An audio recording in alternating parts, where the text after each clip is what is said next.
Radio.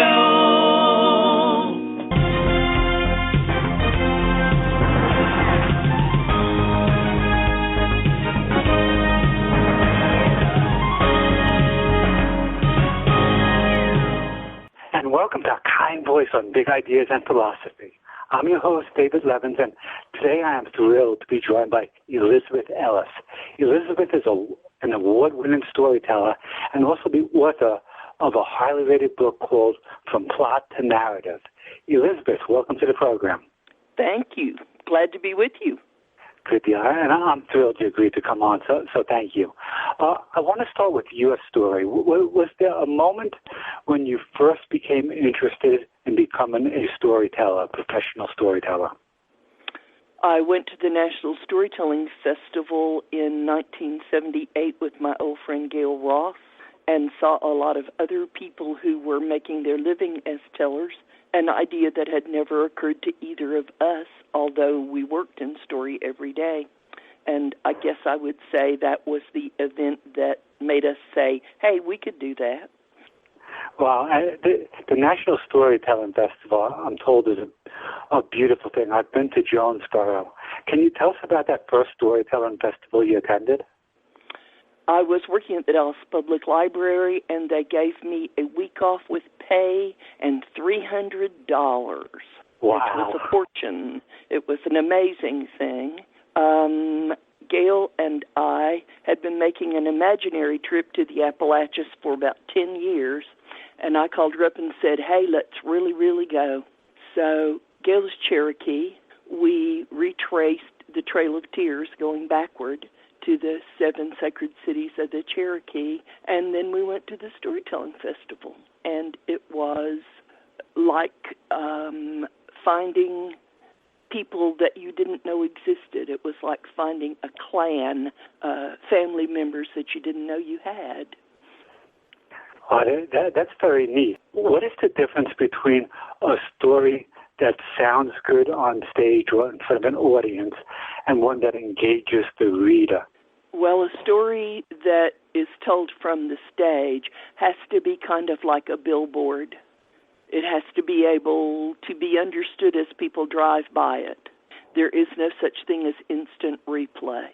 If you were reading a story and you got confused, you'd flip back a couple of pages and reread and straighten yourself out. You don't get to do that with storytelling. The listener only gets one shot at it. So it has to be drawn very clearly and with less attention to detail that people can get lost in. Do you adjust your style of telling a story to audience that you're in front of so that if you see the audience is very engaged, you may keep up the same pace, but if you see them less engaged, do you change up? If I see that I've lost my audience, you'd be utterly amazed at how fast I can end a story and choose another one. It might so much a difference in the pace of the story, but rather in the subject matter. Interesting. What are some of your favorite places that you've told stories at? Well, as dumb as it sounds, my favorite place to tell is the very next place I'm getting ready to do it, whatever that is. What is the life of a professional storyteller like? Well, it's a great deal like being a musician, I suppose, in a way. You work for the people who hire you. That may be a wide variety of people. Festivals, universities, churches, civic events, schools, private parties, and you shape programs to meet the needs of the listeners for whatever you know about the group of people you're going to be speaking with. There's a lot of travel involved, which can be kind of hard sometimes, but mostly it's a wonderful way to make a living, a very alive way of making a living. Most of the time, I get to spend time at events where people have been waiting all year for that event to occur. So I get kind of like a peak experience. I get to go from peak experience to peak experience to peak experience with people, which is a pretty exhilarating way to live. Wow, it sounds like a beautiful life. What makes a good story for you, a story that you enjoy telling? Well, it has to be a story that moves me. If it doesn't move me, then I can't help other people be moved by it. You can't give away what you don't have. So that's just a basic law of the universe. Can't give away what you don't have. So if the story doesn't scare me, I can't scare anybody else with it. If I don't think it's funny, I can't make other people laugh. If it doesn't move me, I can't move someone else with it. So the most important thing for me would be that I love it and want to communicate it to people. Now, do you write all of the stories you tell on stage? I guess that depends on what you mean by write them. I tell a lot of folk tales. I adapt them to current contemporary listeners. I tell stories from my own life. I adapt those to make them more interesting to people. I tell historical stories. I have to adapt them so that people will enjoy them. So if you think of that as writing them, then yes, I guess I do. Yeah, I definitely think of that as writing them. So you have this source material, this raw material for a story. Can you give like a specific example when you had an anecdote that happened to you and what you had to do to change that into a story that you think would entertain an audience? I went to Walmart to buy Valentine flowers at the request of my grandson. And while I was there, I met a number of people who were choosing flowers for their sweethearts or wives. I spent a lot of time talking to people there. And I also encountered a man whose father-in-law had died a few weeks before, who was buying flowers for his mother-in-law at the request of the man who had died. So that's what actually happened. And to bring it to the stage, I needed to flip-flop the order in which things happened, because I met the man whose father-in-law had died first. It was the first person I encountered. But if I told about him first, no one would want to laugh at anything I said after that. So he needed to go at the end of the story, even though that wasn't the way it literally happened. Then I had to decide which of the people I encountered I wanted to include in the story, and I decided to only include the men and cast out the women in the story because what the men had to say about the quandary they were in about trying to buy something for Valentine's Day was funnier and more appealing than what the women had to say. And then I had to decide which ones of those I was going to use. So sometimes you take out people who are there because they don't propel the narrative. Sometimes you rearrange the order in which things happen. Sometimes you compress time for the sake of telling a story that will be more entertaining to the listener. Now, you just spoke about the narrative. Can you talk about how you define a narrative when you're telling a story? Well, there is a quotation that's usually attributed to E.M. Forrester that says, if I tell you that the king died and then the queen died, that's the plot. If I tell you that the king died and then the queen died of her broken heart, that's narrative. Interesting. So narrative is building in some description of the facts that actually happened. Is that a correct statement? Well, I would say that plot is what happened, and narrative is why should anybody care about it. Narrative is what helps people care about what happened. Interesting. And as a storyteller, you have the words you use, the narrative you use to tell the story. But then can you talk about some of the techniques you do to almost sell the story or get the audience interested in the story you're telling? Well, you have to be concerned about context. What does the listener need to know in order to understand the story? And you have to find an artful way to weave that into the tale so that people won't be lost and will understand the significance. Interesting. Well, one of the pictures online has you standing next to a quilt. Yes. And when you're creating a story, it almost seems like a quilt with different threads. going from it. Do you ever kind of equate a story to other forms of art beyond the spoken word? Well, sure. That quilt metaphor is an important one. You take a bag of rags and you search through it looking at the pattern and colors, and you put them together and see what you can come up with. You could take the same bag of rags and create anything from the Ohio Star to a double wedding ring, from a simple 9-patch to some very complicated quilt like the Drunkard's Path. No two people would put the materials together the same way. No two people would match the same colors the same way. Every little scrap is useful for something. Even if it doesn't go in this quilt, you never throw it away. You save it and use it in some other quilt you're making.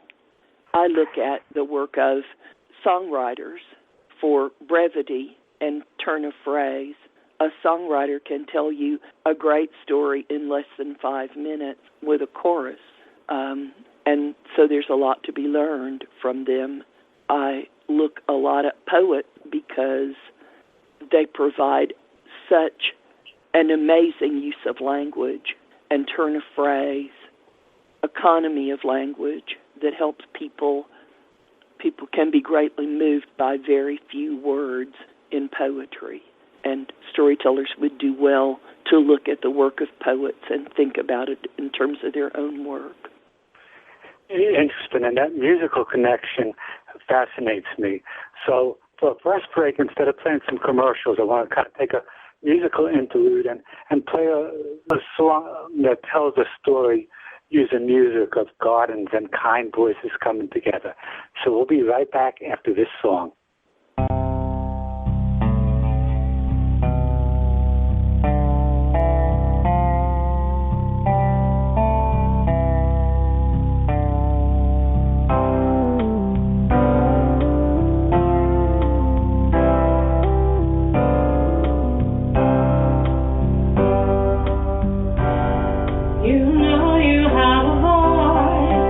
Somewhere inside of you, it doesn't always have the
welcome back to Kind Voice on Big Ideas and Philosophy. I'm your host, David Levins, and that was Crystal Lester singing Kind Voices Coming Together. We're here joined by Elizabeth Ellis. Elizabeth, welcome back to the program. Thanks.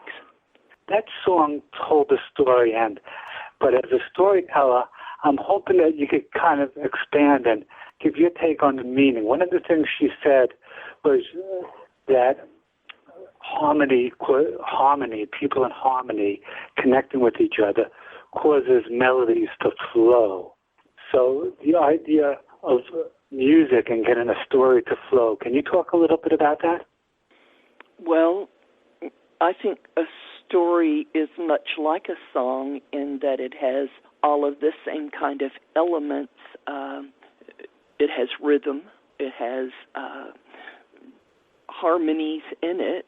The storyteller's voice creates the tune, as it were, that goes with the story. I see a lot of similarities between them, but I think that's true for everyone when they tell a story anywhere in the world, whether it's at the water cooler or across the dining room table. Interesting. When you tell a story on stage, do you think about it in terms of a song and creating beautiful music? Well, I want it to be something that's going to catch and hold people's attention like the beginning of a song would do. I want it to progress smoothly and rhythmically without any false starts and stops.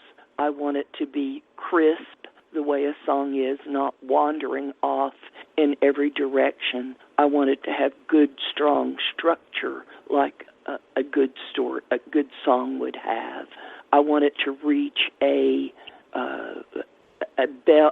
curve, reach an arc, an emotional arc, as most songs do, and then release pretty quickly after that to the ending.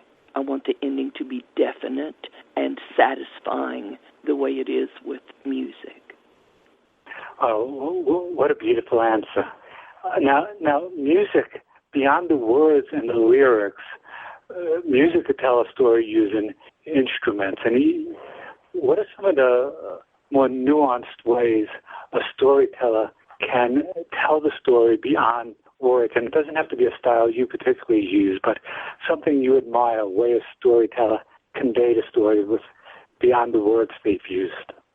Well, a really good example would be someone like Antonia Hosha, who is a trained mime, who can tell an entire story without the use of words at all. Or Peter Cook, who is a deaf storyteller who doesn't speak when he tells. There are a number of people who use their physical bodies to convey a huge amount of the story. If not all of it, a very large amount of it is conveyed through the use of the body. But that must be really interesting to see.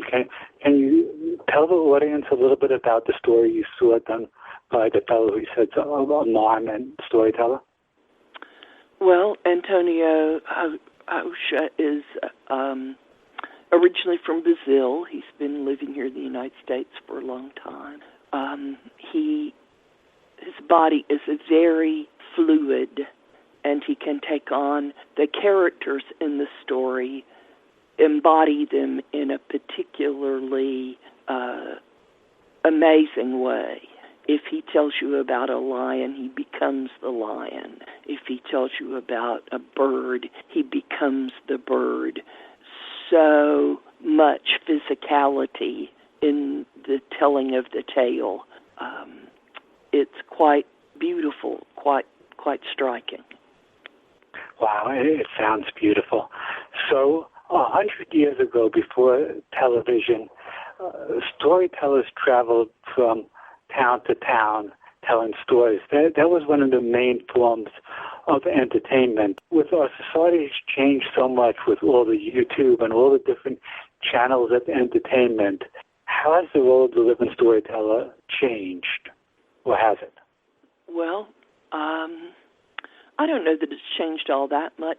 Storytelling is still most effective when the story happening somewhere between the living breath of the teller and the eager ear of the listener.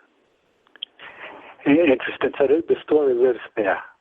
Yes, it does. And it's hard for story to be transmitted electronically and still remain true to the kind of powerful energy that storytelling has when it's done face-to-face, heart-to-heart. Interesting. So Michelangelo once said, I saw the angel in the marble and carved to set it free. So I'm kind of equating that to storyteller, and storytellers almost carving to create this story in the air between the listener and the storyteller themselves.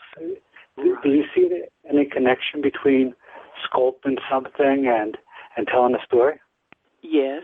There's this big body of stone, this big body of words, and you want to take away everything that does not aid the listener in hearing the essence of the story.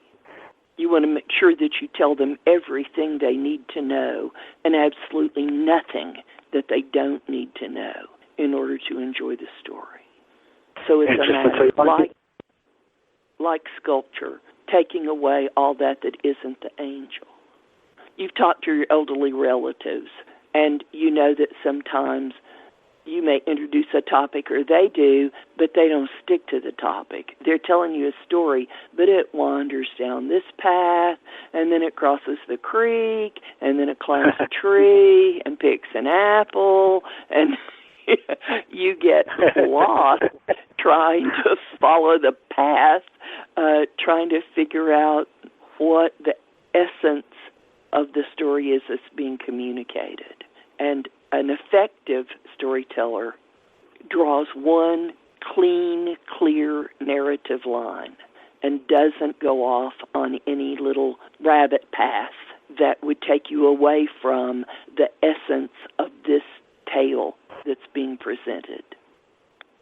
So just to walk through the process on how something like this is created, you told the Walmart story. A bunch of raw materials happened around you that you viewed as raw materials for the story. And do you sometimes pull raw materials from maybe years ago in a totally different place and put them in your workspace on creating the story, and then have all the pieces there, and then write a narrative and put in what fits and what doesn't? Well, yes, because the story is a living thing. It isn't static, so it changes with every telling. And the story isn't the same story that you told 15 years ago, because your life isn't the way it was 15 years ago, and you're not the same person you were 15 years ago. So I don't know how you would be able to tell it exactly the same way you told it way back when. You'd have to take the body of material and rework it to fit you as you are today. The other thing is the telling of it that you may have done in the past may have been a very good fit for that audience, but it may not necessarily be a good fit for the audience that you have in front of you today. And so you're going to need to keep it alive and fluid so that it can meet the needs of those people, these people right here, right now. Interesting. I love the words you're choosing about not being static, about fluid and alive. It almost seems like a storyteller should be experiencing the story as they share it. Absolutely, absolutely. An image I have in my mind is the Roman god Janus, for whom the month of January was named. In the depictions that you see of him, he has two faces, one pointing in each direction. He is looking back and he is looking forward at the same time. He has an ear that's in the middle, but he has two very distinct faces looking in opposite direction. For the story to really work, the story has to be living in the story while the story is being told, and living in the listeners while they are receiving the story at the same time. Interesting. So it's almost like a Zen-like state with the storyteller and the audience. That's a very kind and benevolent way to phrase it. I've heard other people refer to schizophrenia. Zen sounds much better.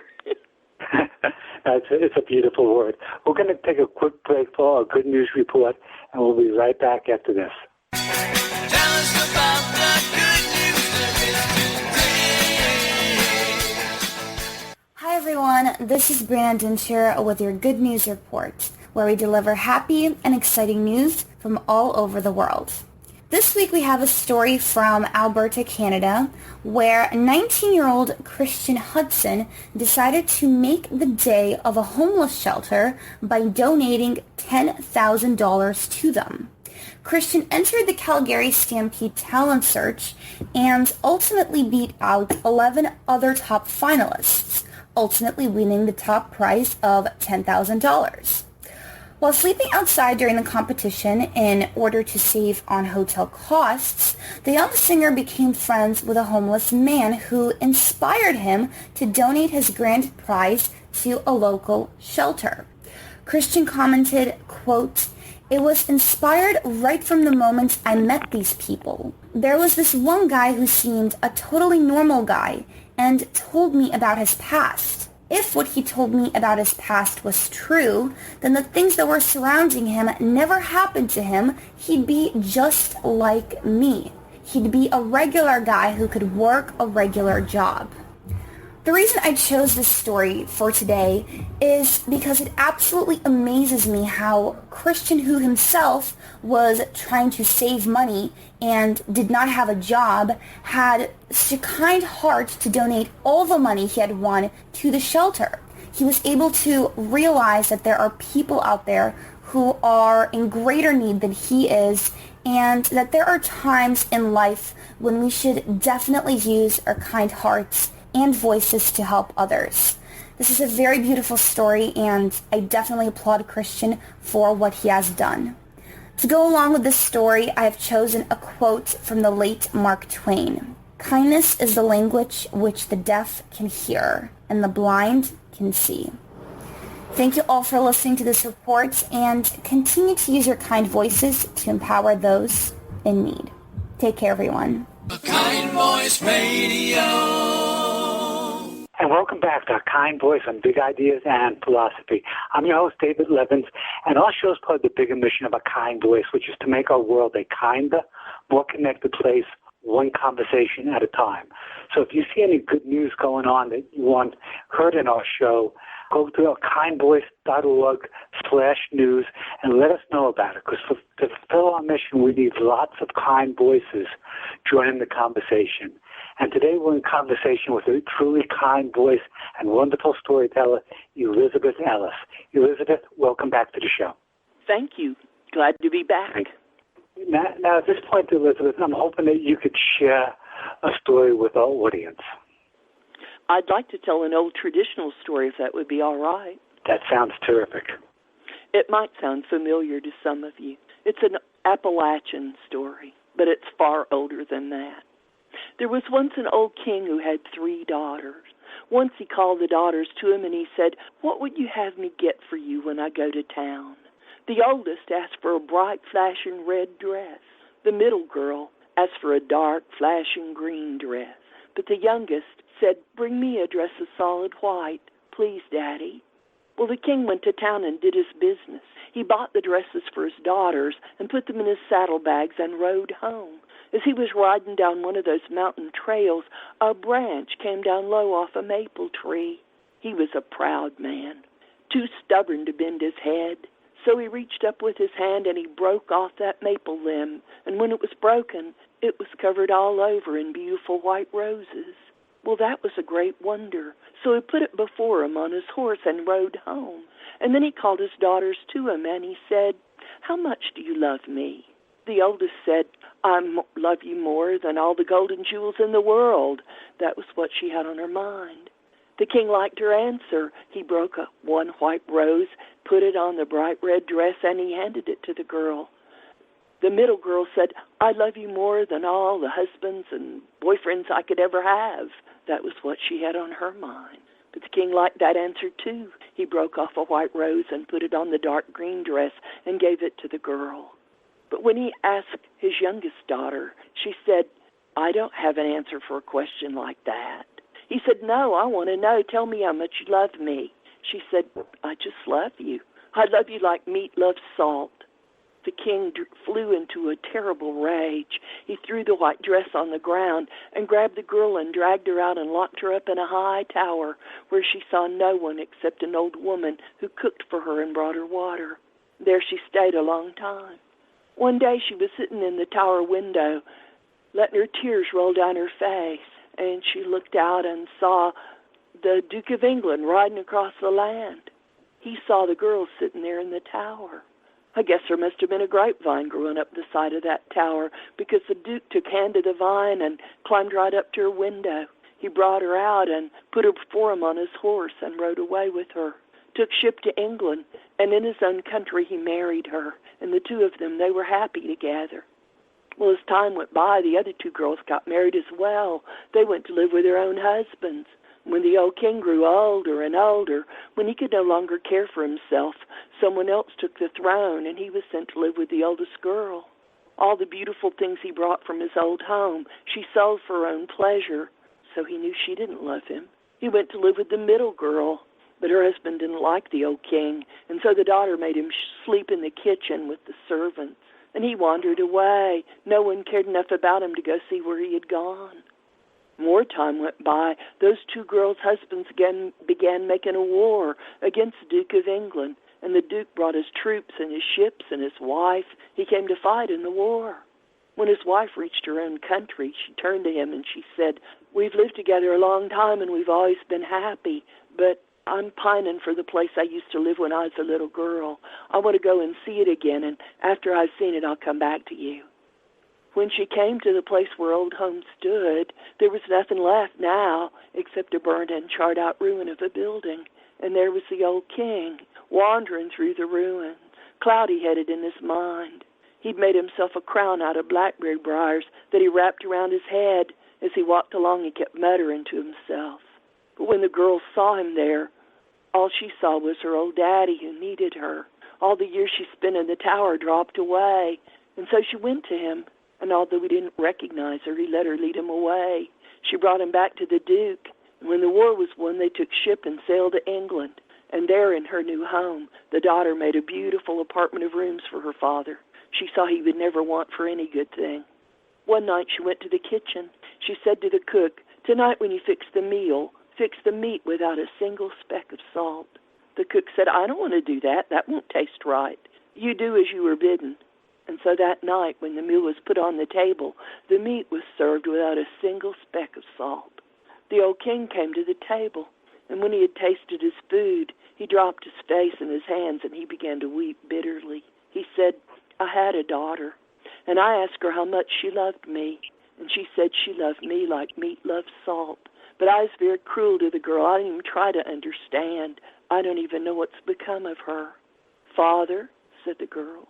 And when the king raised his face up out of his hands, standing in front of him was his youngest daughter.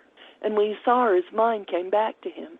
He sent a servant across the ocean water to bring a white dress that he had promised her. And when it was brought, on it there was a spray of beautiful white roses, and they were as fresh and as fragrant as the day that they'd been picked. Wow, what a beautiful story. Thank you for sharing that. I want to give people a moment to reflect upon your story. So we're going to play a quick song, and we'll be right back after this to discuss the story.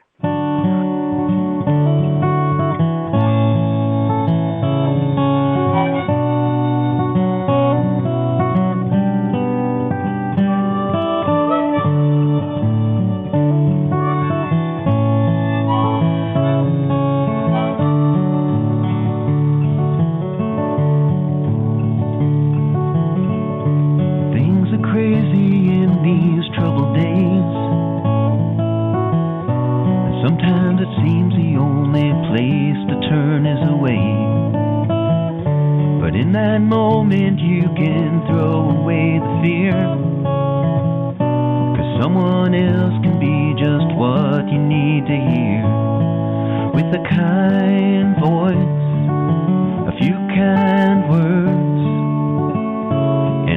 open ear for when you need to be heard.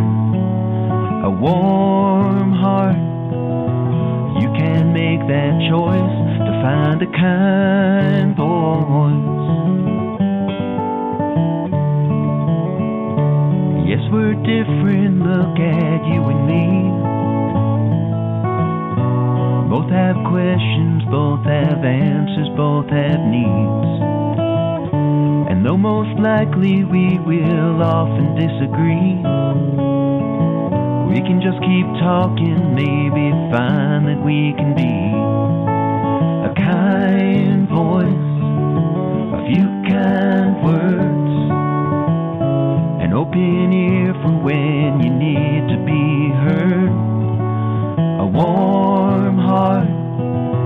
We can make that choice to be a kind voice.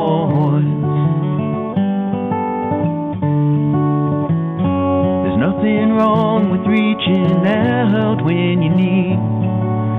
I'll be there for you, and maybe you can be for me.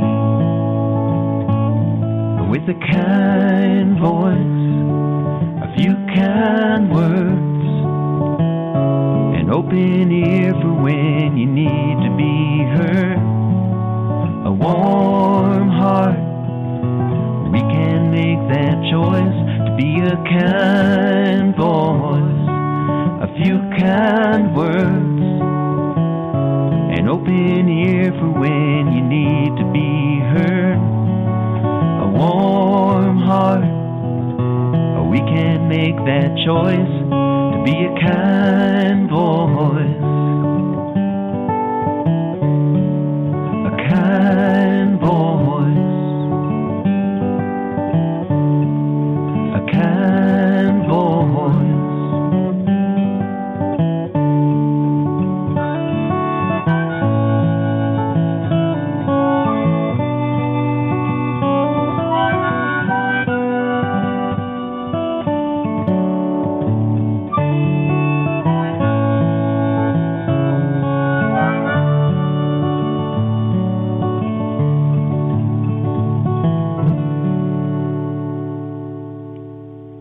That was A Kind Voice by Greg Corona. And we're here talking with Elizabeth Ellis, a true kind voice. Elizabeth, that story touched me so much. It was the love and honesty and trueness of it. It was a true story and a beautiful story. Well, it's a story that I grew up hearing. Many of your listeners may recognize it as the story, a folk tale that's common to many cultures, Jewish, Irish, Scottish, German. There are all kinds of versions of it. That happens to be an Appalachian version because that's where I grew up. It is the story that Shakespeare liked so much, he made it into a play. It is King Lear. Wow, that's so beautiful.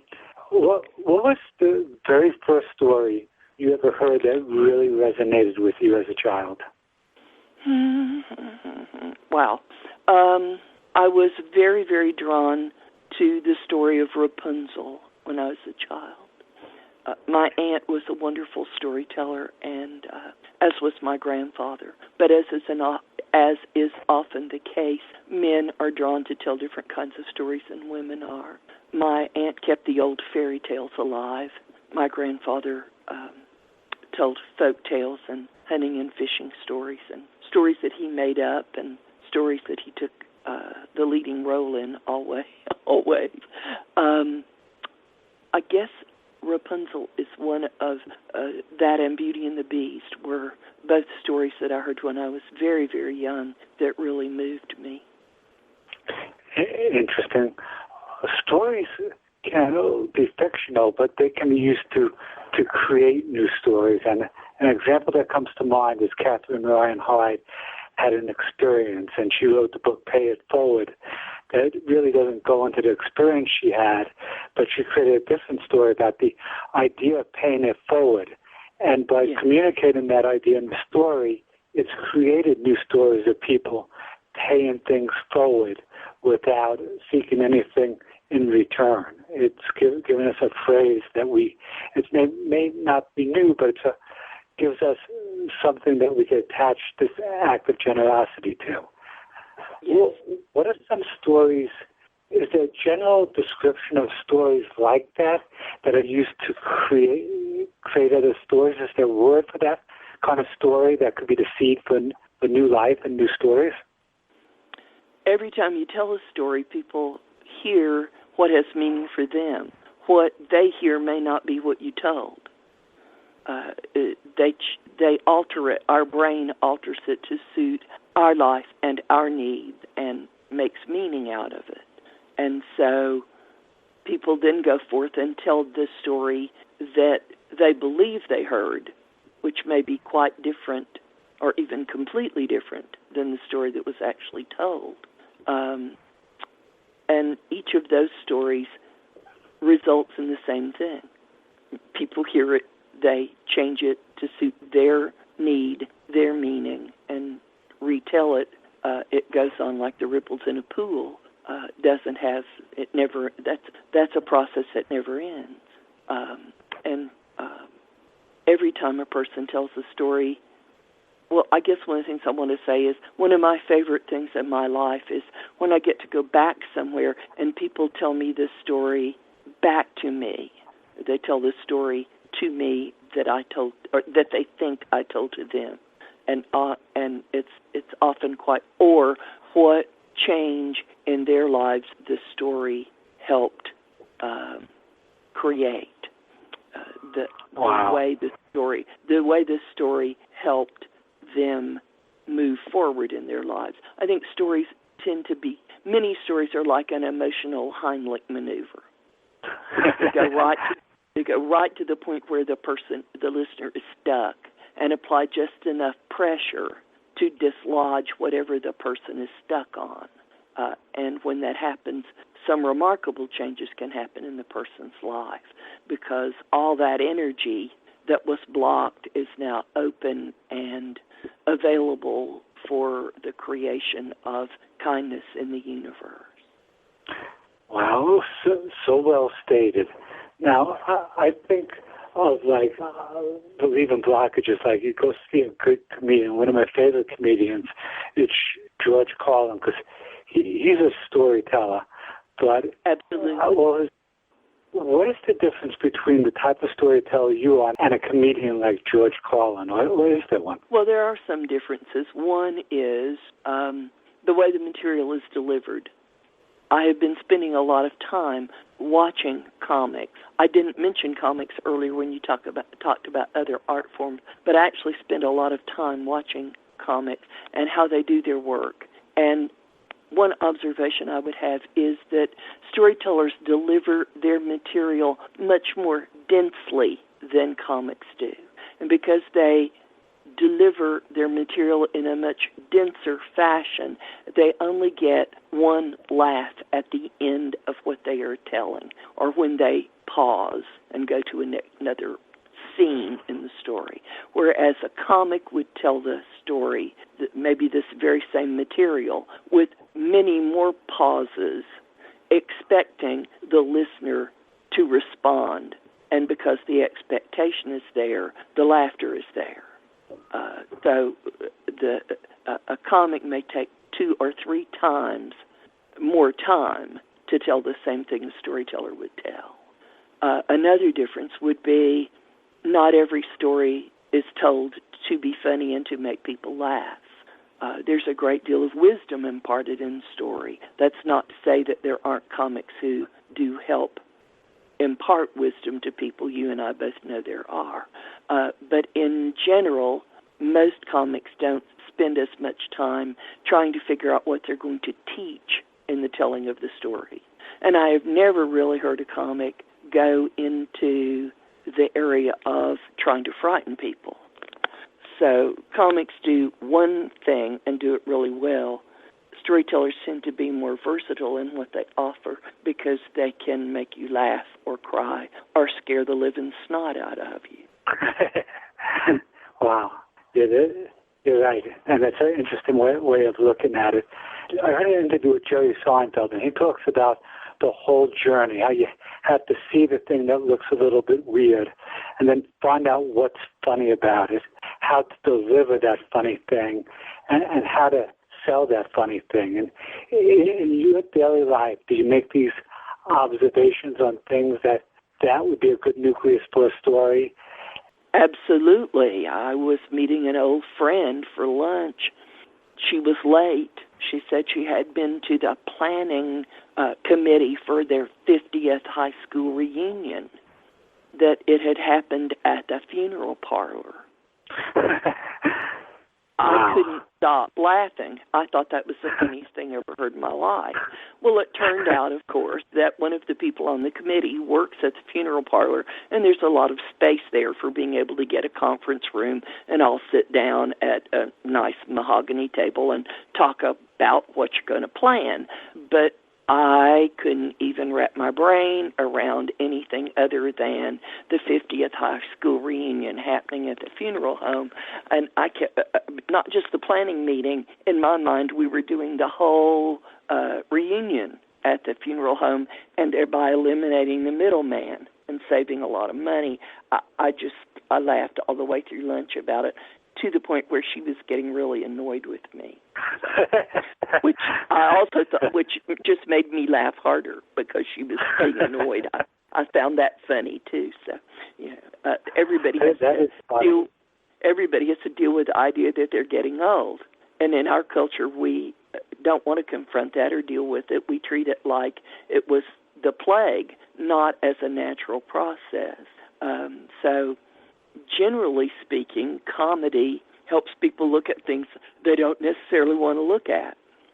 Comedy's kind of usually the result of being told the truth faster and more completely than you're used to. And when you help people think about the fact that what your 50th high school reunion really means, OLD, old.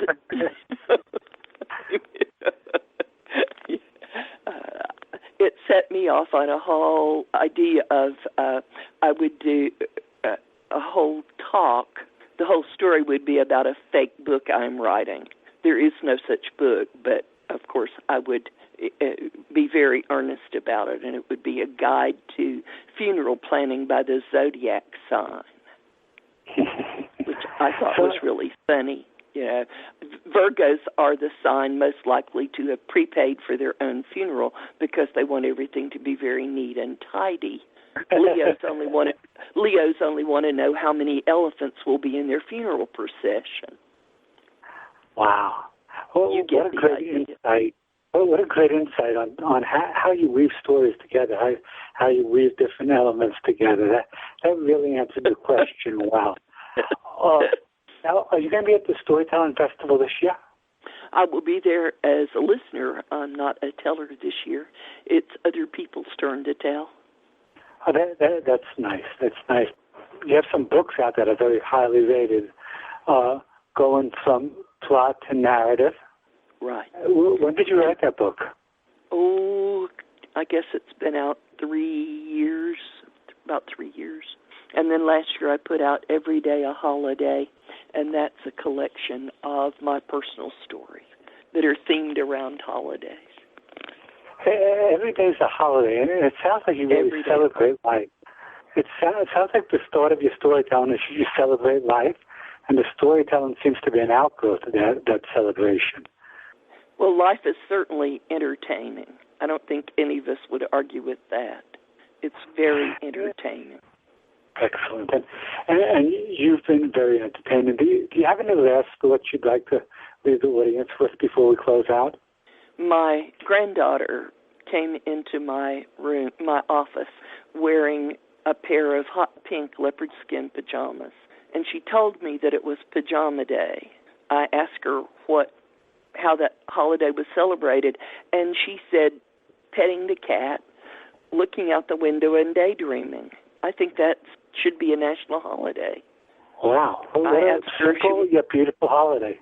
I asked her if she wanted to go out to lunch, and she said no, that you didn't do that on Pajama Day because everything should move very slowly, and so therefore we should cook something in the crock pot that would take a long time because you didn't do much chewing on Pajama Day. Things had to be real soft. So it's become a standard holiday at our house, and we heartily recommend it to other people. The nice part about it is you can just choose whatever day you would like Pajama Day to be celebrated in your neck of the woods. There's no official, you have to have it in June or anything like that.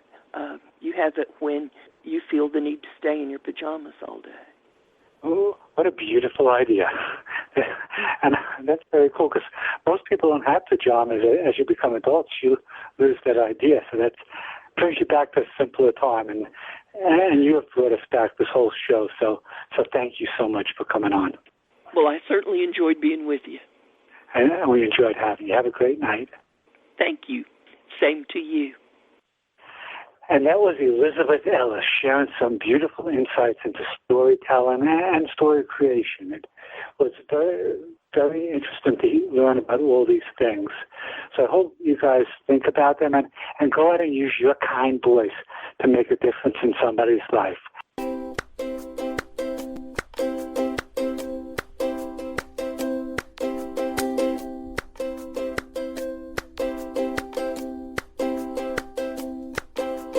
Hello, fellow soldier, how's your day?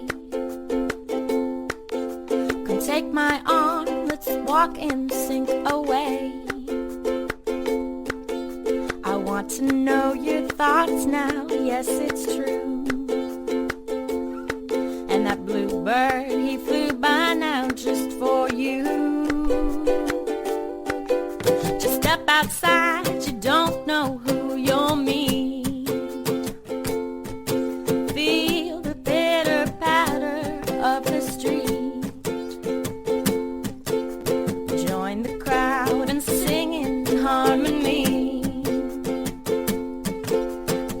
Let go, come link elbows with me.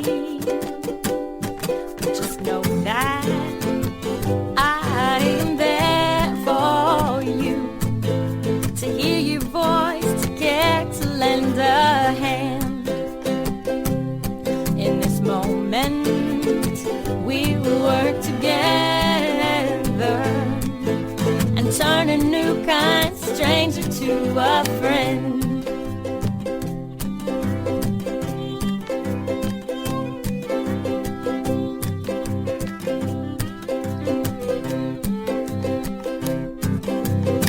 Walk down that lonely road alone, searching for a place to call home. The path is long, we cannot see the end, but the journey's so much better with a friend. Come to my house and rest those weary bones. Drink and laugh, we'll both refill our souls. That cup of cheer you're drinking sure tastes sweet. I'm glad that your acquaintance sided me. Ooh, and just know that I am there for you, to hear your voice, to care, to lend a hand. In this moment, we'll work together to turn a new kind stranger to a friend. Ooh, and just know that I am there for you, to hear your voice, to care, to lend a hand. In this moment, we'll work together to turn a new kind stranger to a friend.